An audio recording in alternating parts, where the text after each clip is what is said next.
Flautistas, estamos ao vivo com mais um Papo de Flauteiro e hoje nós vamos estudar juntos aqui. Vocês pediram semana passada e eu trouxe para vocês, então, aqui uma live de conteúdo sobre trilos, trinados, e como que a gente pode ter mais agilidade na flauta estudando os trinados.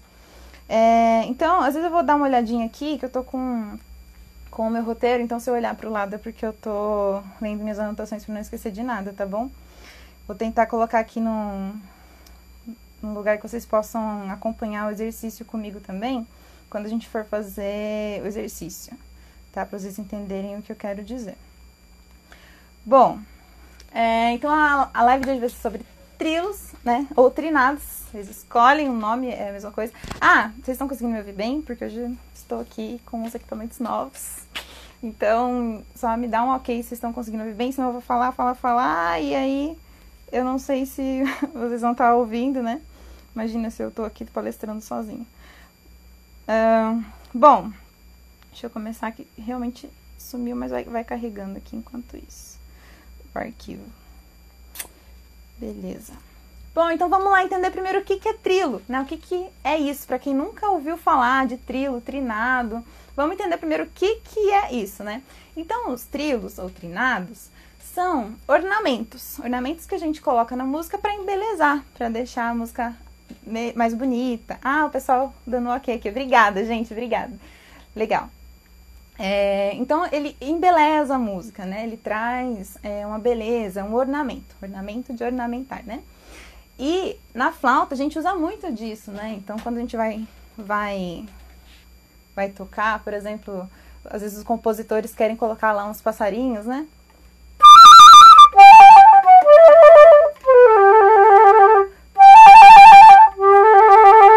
Então, no caso aqui, na nota Sol, se eu pegar a nota Sol e a nota Lá, e eu alternar essas notas, desse jeito, então, Sol, Lá, alternando rápido,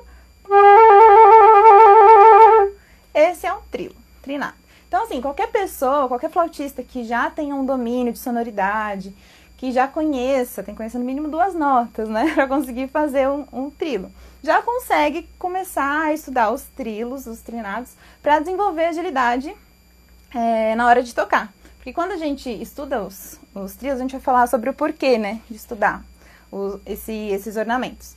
E um dos motivos principais é justamente para soltar os dedos, para eles ficarem mais independentes. Então, voltando um pouquinho, antes da gente entrar nesse assunto do porquê de estudar os trilos, vamos falar um pouquinho sobre os tipos de trinados que existem. Então, existem 4 tipos principais. Na verdade, existem vários tipos de trinados, né? Trinados de meio tom, de tom inteiro, de intervalos maiores, mas aqui eu vou explicar assim, se categorizar, né? Se for colocar em categorias, 4 principais, que são os trilos simples, né? Trinados simples. Então, o trinado simples é como eu acabei de fazer. Só a nota real alternada com a segunda nota, no caso, né? Então, esse é o trinado simples. O trinado alterado é quando, por exemplo, ao invés de eu fazer a nota natural, no Sol e no Lá, eu faço a nota alterada. Então, por exemplo, tem lá o sinal do trilo, que inclusive eu queria muito mostrar para vocês aqui, mas não está carregando o arquivo aqui no meu tablet para mostrar para vocês. Não sei por quê. E para mostrar no meu computador tá meio difícil de montar aqui. Mas ele é um TR. Depois eu posso... Ah, já sei. Depois da live eu compartilho aqui nos stories para vocês verem, se não carregar até o final da live. É um TR em cima da nota e uma cobrinha. Assim, então fica um TR, então tem a nota Sol, TR em cima e uma cobrinha, que é no caso, o trinado, né?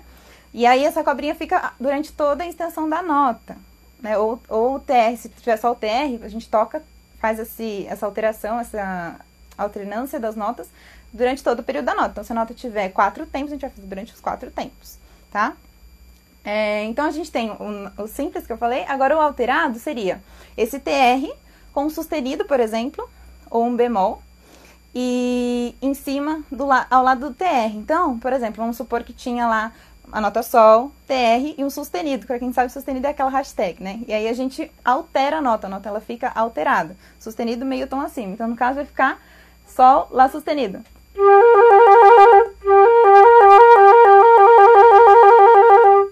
Sol, Lá bemol seria... Então você percebe que a sonoridade fica diferente? O simples, alterado, alterado para cima. Então a gente pode fazer dessas duas formas. Às vezes os compositores querem colocar outras notas, né? Não quer fazer com um grau conjunto superior, não quer. Então daí ele coloca as notas que ele quer fazer, os trinados, né? Às vezes ele até sugere digitação pra gente fazer, às vezes ele quer uma sonoridade diferente, né? Então pode acontecer isso também. Geralmente daí vem indicado logo abaixo, tá? Então trilo, a nota e como o compositor quer que seja feita. Então, trinado simples, trinado alterado. A próxima categoria seria trinado precedido de apogiatura ou de floreio, que no caso é quase um grupeto, né? Fica como se fosse a terminação, só que ele faz antes. Então, por exemplo, usando o nosso exemplo aqui da nota Sol e Lá, o trinado simples, né? Então, se eu quisesse fazer a apogiatura, eu poderia pôr, por exemplo, a nota Lá no começo do tempo como apogiatura, só que a nota real é a nota Sol. Então, a nota Lá é a apogiatura que vem antes. Isso acontece muito, por exemplo, no período barroco. Às vezes a gente encontra esse tipo de coisa. Então, vai finalizar a música, coloca a nota superior do trilo como apogiatura na cabeça do tempo e daí finaliza. Então, ficaria...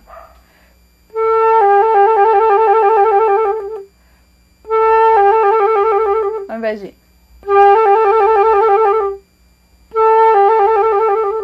Entendeu? Começa com a nota superior. Ou então com o floreio, por exemplo.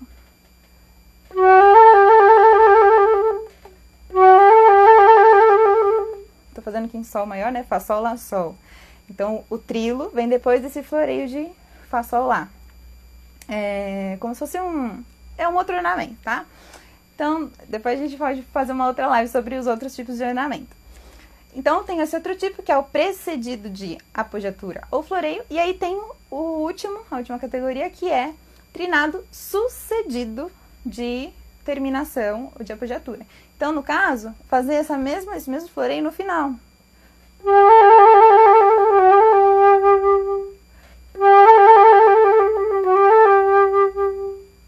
Né? Então, também pode acontecer. Ou de apogiatura, caso tenha, né, alguma continuação. Não me vem nenhum exemplo aqui de uma apogiatura no final da nota do trilo para acabar alguma coisa. Eu acho que faz mais sentido quando for passar para uma outra frase. Pode ter também, mas eu acho que faz mais sentido quando for para conectar uma outra frase, né? Enfim, então tem esses 4 tipos de trinados. E aí agora a gente vai entrar numa parte que eu queria muito conversar com vocês, que são... Antes vendo a anotação aqui, por isso que é bom a gente anotar, né? Senão eu vou querendo passar tudo e acabo me pulando. Lembra que eu falei pra vocês do porquê estudar. Então, por que fazer esses estudos de trinados, né? De trilos? Eu era uma pessoa que eu sempre subestimava isso. Eu falava, isso aí é besteira. Quando eu for tocar lá, alguma coisa eu estudo. Quando aparecer aquelas estudantes, né? Que só toca o que tá escrito, que aparece, né? E não prepara a caixinha de ferramentas. Então, agora eu sou uma flautista consciente. Eu sei que eu tenho que ter minha caixinha de ferramentas lá, com tudo que eu preciso, que eu possa precisar na música. Tem que ter ela preparada para se aparecer alguma coisa, eu consigo usar. E além disso, os trinados, eles têm um diferencial. Porque se você for reparar, tudo que a gente toca é trinado. Ou é a metade de um trinado, ou é um trinado inteiro. Então, por exemplo, as escalas, né? Quando a gente vai fazer as escalas, a gente está fazendo o quê? A gente está mudando a digitação. Então, ela é metade... Se eu abrir metade de um trilo, né? Porque um trilo é isso, é mais rápido. Então, tudo que a gente toca é trinados. Então, é muito importante estudar, tá? Deixar os dedos realmente independentes, realmente ágil, ganhar essa agilidade. E aí, como que a gente pode fazer para estudar? Então, você pode pegar uma nota longa e ficar fazendo a nota longa, como eu fiz aqui na nota Sol.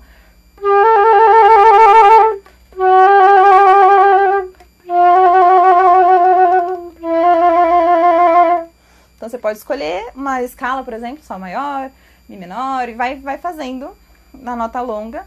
Claro que daí você tem que reparar muito bem na forma como você está fazendo isso, senão você pode se você fizer de qualquer jeito, não vai ter muito sentido, né? Então, a gente já vai falar sobre isso, sobre como estudar. Mas, falando de exercício, né? Então, nota longa. Um outro exercício que eu também gosto bastante é o J17, inclusive, quero mostrar pra vocês aqui, se eu conseguir abrir novamente, né? Não sei o que aconteceu aqui nesse tablet.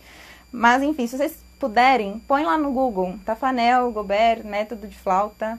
E aí, vai lá na parte do trilo, que é a página. Quer ver? Vou falar pra vocês. Tem uma parte que é só mostra sobre os trilos. Deixa eu ver, será que eu consigo pegar o meu computador? Eu sou um pouco desastrada, talvez eu derrube tudo. Se eu derrubar tudo, vai ficar muito engraçado, vocês vão rir, tá tudo certo. Aqui, ó, deu certo, não foi tão ruim. Então, ó, aqui, tá vendo essa... Esse aqui é a notação do trilo, ó, tá vendo? Tem um TR ali em cima. E aqui é a execução, é como a gente toca. Então, a gente tem essa notação em cima e a gente toca desse jeito aqui. Quem quiser esse documento, tem pra baixar, pra fazer download gratuito no IMSLP, se eu não me engano, mas eu acho que tem. Ou então vocês podem procurar pra comprar também, que é bem melhor, né? Você tem o original. E aí aqui ele explica certinho como que é a execução, como tem que soar, ele fala do floreio no fim, das apogiaturas. Tem também uma tablatura de posições que você pode usar e experimentar para fazer na sua flauta. Então tem a posição da flauta e as notas. E aí você altera, muda, né, mexe o dedo que tá marcado ali. Tá tudo anotadinho aqui. Dá um trabalhinho decifrar isso, mas depois você entende, aí fica fácil. E aí tem a J17, que eu tô falando tudo isso aqui, mas eu ia mostrar o exercício. 17. Então, o exercício 17, EJ vem de exercício jornaleiro. E aí, ó, ele mostra certinho, ele escreve o trilo, tá vendo? É o trilo escrito. Então, ele tá escrito certinho todas as notas aqui. E aí, a gente vai fazer o quê? A gente só vai tocar ele do jeito que tá aqui, medido, pôr o metrônomo e tocar ele da forma como tá escrito. Então, ele fez um trabalhão que adiantou bastante pra gente, pra deixar, assim, bem visual, porque daí quando a gente consegue ver, tem que tocar 8 fusas de trilo, de trinado, tô atrapalhando com esse nome, de trinado, 8 fusas em um tempo. Então você coloca ali no metrônomo e aí você consegue medir 4 na primeira corcheia e 4 na segunda corcheia. Você consegue ter uma métrica. Se você só tem a nota cheia e o TR, é mais difícil de metrificar, de saber quanto que você está fazendo. Precisa metrificar exatamente? Precisa. Não é que você vai tocar desse jeito, métrico, né? Você vai estar tocando lá no meio da música e aí você vai estar contando quantas vezes está fazendo. Não é isso. Mas precisa estudar, sim, para você ter esse domínio, ter esse controle. Senão você, quando for tocar, o trilo não vai ficar constante, vai ficar com uma série de problemas que a gente vai falar também daqui a pouco sobre os erros na hora de fazer os trilos. Deixa eu voltar para minha anotação. Então, esse J17 é muito bom. E um outro que é legal também, exercício para fazer do check-up, do Peter Lucas Graf, o método dele check-up para flauta. Que é realmente um check-up, tem todas as principais, né, habilidades, então vibrato, harmônicos, tem várias coisas legais lá. E tem um estudo de trilo também. Eu não vou lembrar exatamente qual que é o estudo exatamente agora, eu acho que é o último, se eu não me engano, é o 20. Mas é só você procurar lá, você vai achar. Bem fácil de identificar mesmo. Então, vamos falar agora aqui então sobre os principais erros na hora de estudar trilos. O que a gente faz que não pode acontecer, que a gente não pode fazer, porque senão virar um vício. E a gente sabe que quando a gente estuda, a gente está fixando alguma coisa. Então, se você estudar e fixar errado, para você desviciar, para você desabituar desse vício, é mais difícil. Então, já estuda do jeito certo, tá? Então, principais erros. Primeiro, se preocupar com a digitação e não se preocupar com a sonoridade. Eu sei que a gente quer fazer... Frida, a professora está dando aula? Muito bem. Então, a gente sabe que a gente quer fazer as chaves, fazer a posição rápida, né? O mais rápido que a gente conseguir. Só que, quando a gente se preocupa muito com a digitação, com a rapidez, com a velocidade, a gente pode esquecer, no início principalmente, esquecer da sonoridade. E a gente não deve esquecer da sonoridade. A sonoridade sempre vai ser o principal. Então, primeiro, se você estiver perdendo o som, então, por exemplo, vamos supor aqui que você está fazendo lá a nota longa, né? E aí você começa a perder o som. Então, acha o som de novo.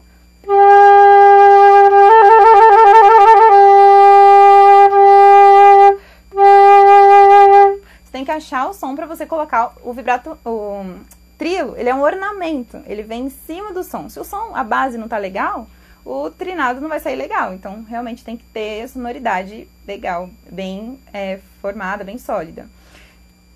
Outra coisa, além dessa igualdade de som, igualdade de timbre, né, que a gente tem que ter um timbre igual, isso acontece muito, por exemplo, vou mostrar aqui um exemplo bizarro que eu acho de timbre, quando a gente está estudando os trios, numa nota que é a nota Ré e Mi bemol. Quem que faz Ré e Mi bemol aqui, ó? Tem alguém que faz o Ré e Mi bemol aqui? Tem problema se fazer não, tô falando que tá errado, tá?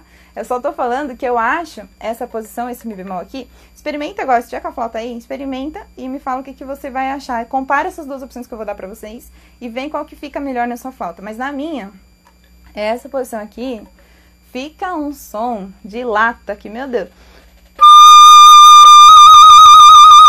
Ré com Mi bemol, né?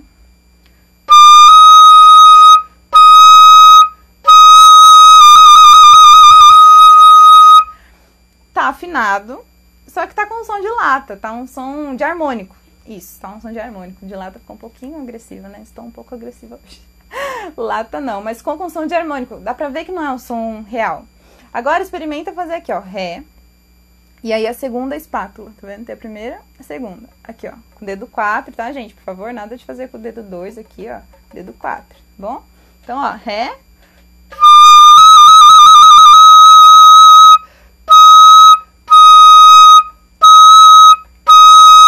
Até a afinação fica melhor nessa posição aqui, né? Fica mais pra cima, essa aqui fica um pouco baixa. Então,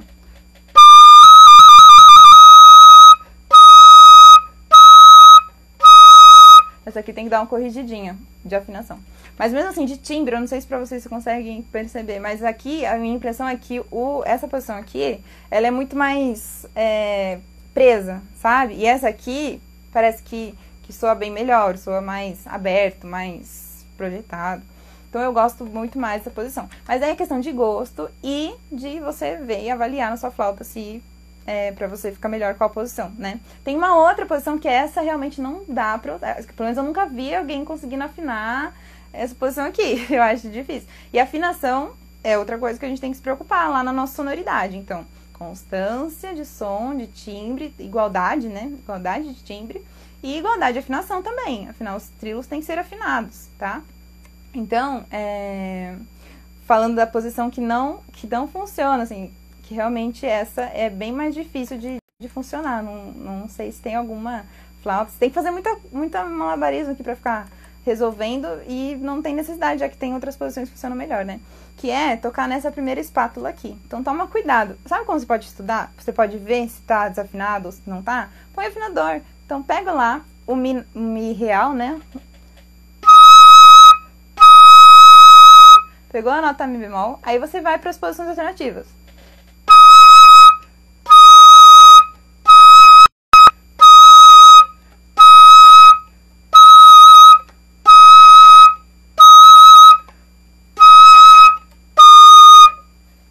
Essa aqui realmente não dá, ficou outra nota, né? Meio tom com a diferença, então. Eu tenho que virar bem pra fora pra afinar. Só que daí você vira pra fora, o Ré também fica mais alto, né? Então, eu acho que essa posição realmente, assim, não funciona. Então, experimenta usar as outras. Na verdade, usa o afinador e vê qual que fica melhor na sua flauta, mas toma cuidado com essa daqui, porque ela é traiçoeira. E eu já vi muita gente tocando sem perceber, né? Porque às vezes a gente não sabe e já viu outras pessoas tocando aqui e acha que tá tudo bem. Eu mesma, eu toquei muito tempo sem saber que tinha que afinar os trios, né? A gente não é obrigado a saber tudo. Até que uma vez, em um masterclass, eu agora não vou lembrar exatamente de quem, acho que foi no Edson Beltrame. Ele falou assim, viu, essa posição aí tá... E aí realmente eu parei pra perceber. E aí eu comecei a afinar todos, né? O Edson, meu maravilhoso, um dos mestres da flauta aqui de Tatuí. Então, numa das sextas lá, se não me engano, foi lá mesmo. E aí ele falou isso e eu comecei a me atentar. Então é uma coisa que a gente realmente tem que perceber, sempre. Todas as notas, a gente tem que buscar a afinação, a melhor afinação possível, tá?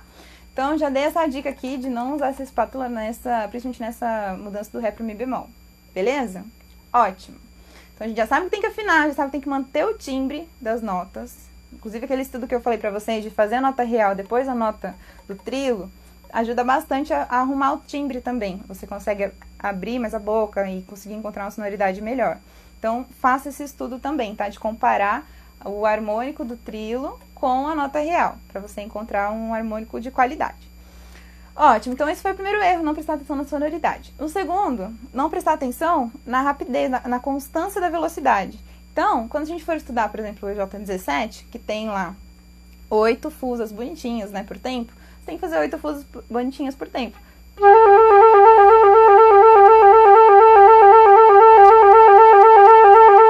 Vou marcar aqui para vocês verem.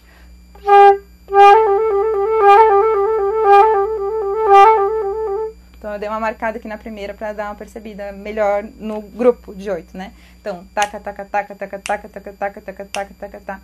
Tem que ser assim, tem que ser constante. Todas as notas, cada uma no seu lugar. Não pode ser uma mais rápida, outra mais lenta. No começo é difícil de ter esse controle, realmente é mais difícil. Mas a gente vai estudando com calma, com paciência, e aí a gente vai melhorando isso. Tem uns dedos que inclusive são mais difíceis que outros, né? Eu tô falando aqui do Sol com Lá de exemplo, mas mindinho, dedo anular aqui, né? Isso aqui, ó, deixar os dedos 2, 3 e 5 presos e mexer só o 4 é terrível, né? Isso aqui. Então, é mais difícil de manter a constância, mas a gente tem que se preocupar com isso. Afinal, a gente tem que parecer que o ornamento, o trinado, ele é parte da nota. Então, imagina como vai parecer que é parte da nota se cada hora, cada tempo ele tá de um jeito. Então, não pode, tem que ser constante. Não escolher, terceiro erro, né? Não escolher a velocidade adequada do trinado de acordo com o andamento, com o estilo musical. Então, dependendo do que você está tocando, você não pode fazer um trilo loucão, porque senão vai chamar a atenção, vai destoar do que está vindo. Imagina você tá tocando uma música super romântica, cantável, e de repente você mexe um trilo lá loucão, né? Então, não funciona, você tem que colocar dentro do contexto. Então, por exemplo, às vezes a gente começa fazendo, igual eu fiz o exemplo lá da apogiatura no começo da nota, das músicas do período barroco, né?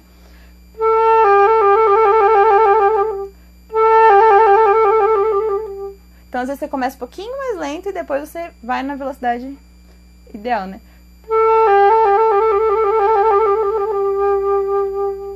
E você segura, você pode segurar sem vibrato, né? Pra dar aquela diferenciada. Enfim, então, sempre se preocupem com o andamento que você tá tocando. Se o andamento da música é mais lento, coloca um vibrato um pouquinho mais suave, não vai com um vibrato. Um trilo, oh meu Deus, um trilo mais suave também, não vai pôr um trinado muito chamativo, tá? E dependendo do estilo da música também, então você para e dá uma analisada antes de tocar. Tocar fazendo marcações, igual eu fiz no exemplo aqui, né?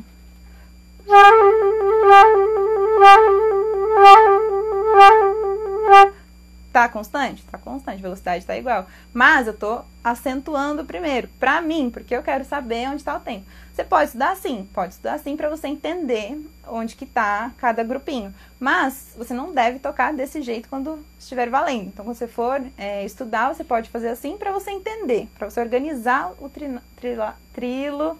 Gente, vou escolher um nome. Trilo, pronto. Você organizar o trilo na sua cabeça. Depois que você organizou, aí você vai tocar ele sem essa marcação.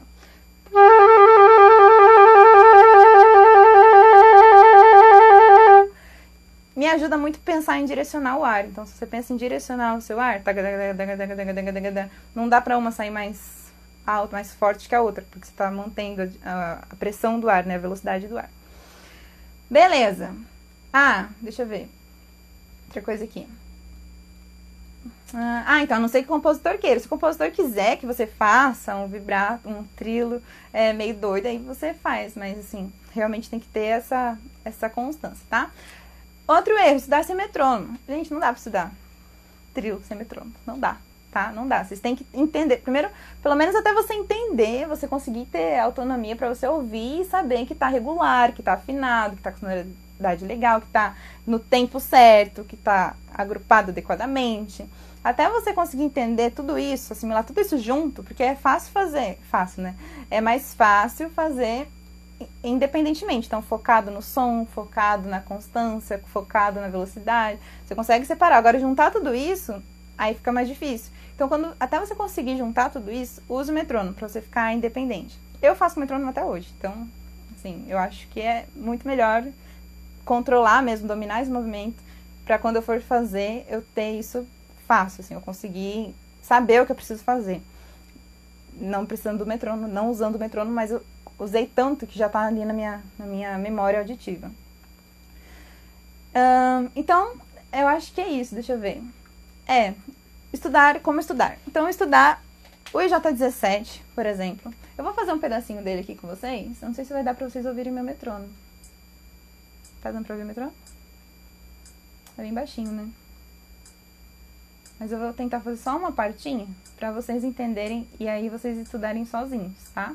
Vou ficar muito feliz se alguém estudar, gravar um videozinho, mandar, postar um teco aí no story. Vou ficar muito feliz, falar que veio aqui no Papo de Flauteiro e ficou inspirado para estudar os trilos. Eu vou ficar feliz demais. Vai ser um presentão pro professorinho. Eita. Então, ó, não sei se tá dando pra ouvir aí, mas o metrônomo tá aqui a 60. Se preferir pôr a 120, como se fosse a colcheia, também funciona. Também dá certo. Fica mais subdividido. Então, para você ficar mais fácil, pode fazer assim.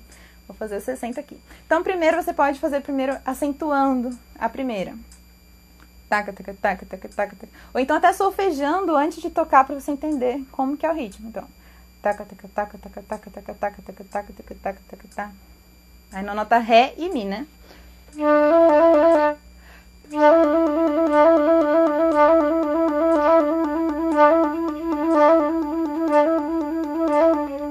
No final tem a terminação.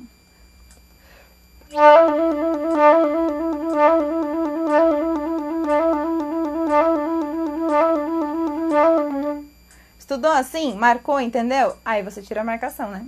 Pra não ficar esse negócio brega. Então...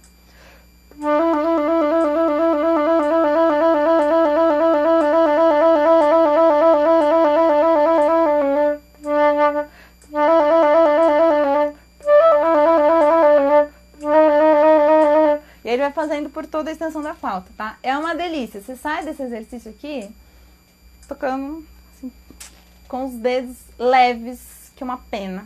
Maravilhoso. É muito bom. Tá? Então eu recomendo bastante fazer. Ele vai pra toda a extensão lá do agudo também. Então vale a pena, tá? Se ficar muito cansativo, eu sei que ele é um exercício cansativo. E pode ser que demande bastante tempo, muita concentração. E talvez, dependendo do tempo que você tem de flauta, você não vai conseguir fazer ele inteiro. Então... faça a primeira parte, a primeira metade da folha, as 3 primeiras pautas que seja. O que você conseguir fazer com qualidade, pensando em evitar todos esses erros que a gente conversou aqui. Prestar atenção em todos esses pontos. E com o metrônomo, claro. E aos poucos você vai aumentando a sua resistência e você vai conseguir fazer ele inteiro, partes maiores, tá? Então, mas prefiro que realmente vocês façam. Eu oriento, né, os alunos, principalmente os que estão mais no início, a fazer. Voltou? Sempre tem que priorizar a qualidade, tá bom, pessoal? Bom, então essa foi a live dos trilos e dos trinados que vocês pediram pra mim semana passada, no Papo de Flauteiro. Espero que vocês tenham gostado. Desculpa das bagunças, mas é porque é um momento descontraído, né? É assim que eu dou aula também, tá, gente? Então, minha aula é assim. Eu gosto de dar aula desse jeito e é meu jeito, né? Então, assim, espero que vocês tenham gostado. Se ficou alguma dúvida, se ficou qualquer dúvida, alguma coisa aqui que eu me confundi, que eu também sou um pouquinho confusa, às vezes eu quero falar tudo ao mesmo tempo, você já me conhece. E a internet também me dá um susto, então a internet colabora aí com a professora, por favor. Essa foi a live, espero que tenham gostado. Se tiver dúvida, manda. Se alguém estudar esse exercício, puder gravar um pedacinho, marcar lá a hashtag Papo de Flauteiro, me marcar para eu ver que vocês estão estudando. Vou amar, vou ficar muito feliz de verdade. Mas, se não der também, tá tudo certo. A minha intenção aqui, minha missão é vir e compartilhar o que eu sei, compartilhar a maneira como eu estudo, como eu entendo música, como eu entendo flauta e deixar a música mais democrática para as pessoas que quiserem aprender algo sobre flauta, quiser aprender a tocar. Então aqui tem conteúdo para vocês toda quarta-feira, às 7 da noite, na live do Papo de Flauteiro. Tá bom? Sugestões de temas pra gente conversando aí, podem me mandar também. Eu adoro ouvir quando vocês pedem um conteúdo, eu gosto de trazer. Então, assim como foi dessa live, por exemplo, que vocês falaram semana passada, eu fico muito feliz em poder contribuir, tá? Saber que estou sendo útil de alguma forma. Então é isso, um beijo, boa quarta-feira, boa noite, bons estudos, flautistas, e nos vemos no próximo Papo de Flauteiro. Obrigada a todos que estavam aqui, que participaram da aula, que interagiram. Vi que o pessoal entrou aí, o Victor, nossa, uma galera, falando o nome de todo mundo, que tinha muita gente. Mas fiquei muito feliz mesmo. Obrigada pela participação de todos, espero que tenham gostado mais uma vez. Um beijo e até o próximo Papo de Flauteiro.